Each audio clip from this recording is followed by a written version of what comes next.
So, how do we protect people from getting really bad advice from AI without completely killing the innovation that makes AI so powerful in the first place?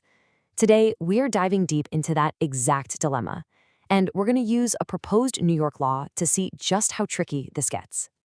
Okay, let's just start with a question that gets right to the heart of it. Imagine you ask a chatbot about a weird rash and it gives you a dangerously wrong answer. Or maybe you ask it for some legal help and it totally tanks your case. Who's to blame? Should the company that made the AI be held liable? This isn't some far-off sci-fi problem anymore. This is happening now. So here's how we're going to break this all down. First, we'll talk about the problem that's making lawmakers sit up and pay attention. Then, we'll look at the specific law that's on the table in New York. After that, I'll introduce you to a really cool way of thinking about this, a framework to analyze what might happen. From there, we'll explore the incentives the law creates, and finally, we'll land on the huge question that this all points to. All right, so first up, why is this even a thing? Well, it's because AI has pretty much become our go-to advisor for, well, everything. Think about it. Every single day, people are asking chatbots about their health, their money, even asking for legal advice. And that's where things get blurry. See, we have licensing boards for doctors and lawyers for a reason, to protect us. But what happens when that advice is coming from a bunch of code? That's the loophole that lawmakers are scrambling to fix. And that brings us right to New York and what the state Senate there is proposing to do about it. The first thing you got to know about this bill is this key term, proprietor.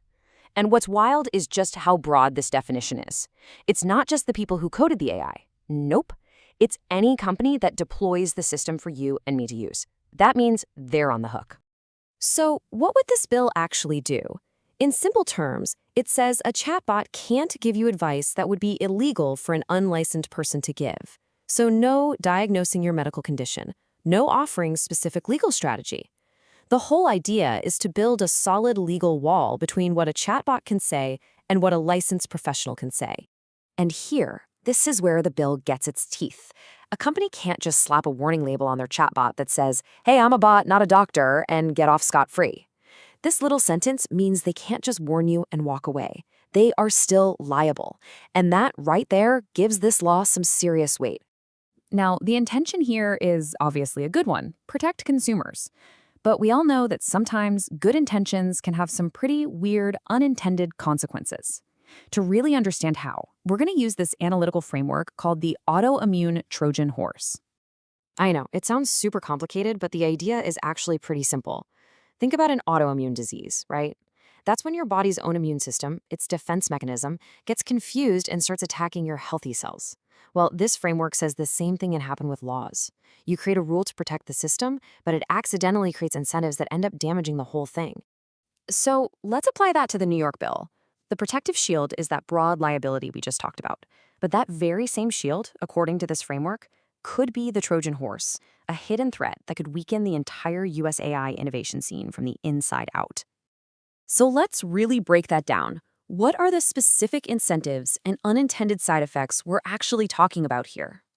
It's this classic clash. On one side, you have this clear, totally understandable goal: keep people safe. But on the other, the way the law is structured might create this powerful incentive for companies to just avoid risk entirely. And that could have a massive chilling effect on new ideas and competition. This analysis points to three big dynamics to watch out for.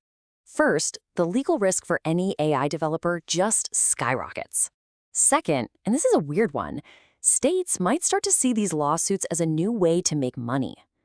And third, maybe the most worrying, is the risk that bad actors could intentionally try to trick chatbots into giving bad advice just so they can turn around and sue. And the long-term effects of all this could be huge.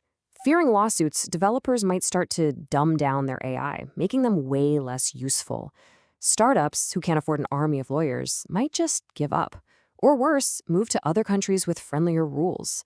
And over time, all of this could mean the US loses its top spot in one of the most important technologies of our lifetime.